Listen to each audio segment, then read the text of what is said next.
Торжественное открытие слета прошло в гуманитарно-педагогическом колледже имени Ивана Куратова.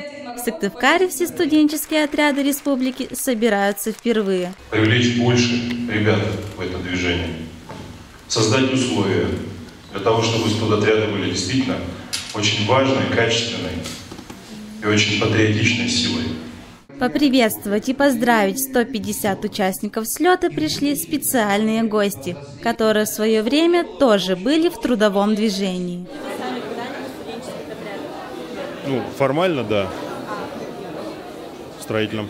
Я участвовал как раз в строительных отрядах, если можно так их назвать. Мы не столько строили, сколько помогали строителям. Это было в конце 90-х годов, когда еще это движение, в конце 80-х годов, прошу прощения, 89-е, 90-е, 91-е годы, когда это движение уже стало сходить на нет. Но я, так получилось, еще его застал. На протяжении 3 дней студотрядовцам скучать не приходилось.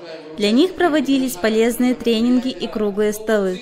Они посещали музеи и сдавали нормы ГТО. Не обошлось и без развлекательной программы. Бойцы студотрядов придумывали и показывали постановки. Пели, играли, и, конечно же, танцевали. Я жду новых эмоций, новых впечатлений, новых знакомств. Это море вообще незабываемых впечатлений. У меня такая мечта есть.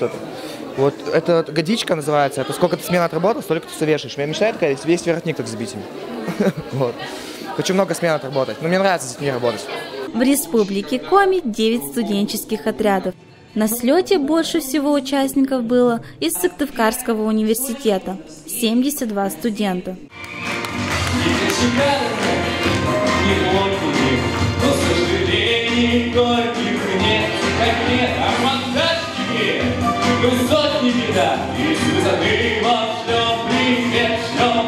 Студенческий слет – это также повод наградить активных бойцов. От руководителя агентства по делам молодежи Виктора Тельнова студенты получили благодарственные письма за свои старания.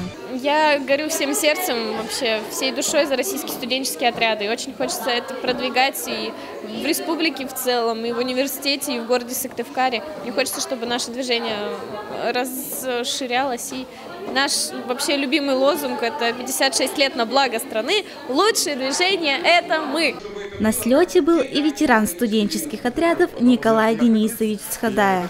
О своих строительных годах он вспоминает с улыбкой. Я в студенческом отряде могу сказать, что встретил свою супругу. Да, и она у меня была в студенческом отряде, да, и мы вместе прошли трудовые испытания. В результате мы уже живем очень долго. У меня, кстати сказать, была вчера годовщина. Да, 38 лет мы живем вместе. И для меня это самые святые воспоминания.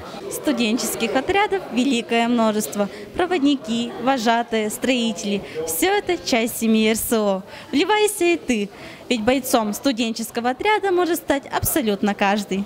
Анастасия Рочева, Дмитрий Нестеров, студенческое телевидение СГУ.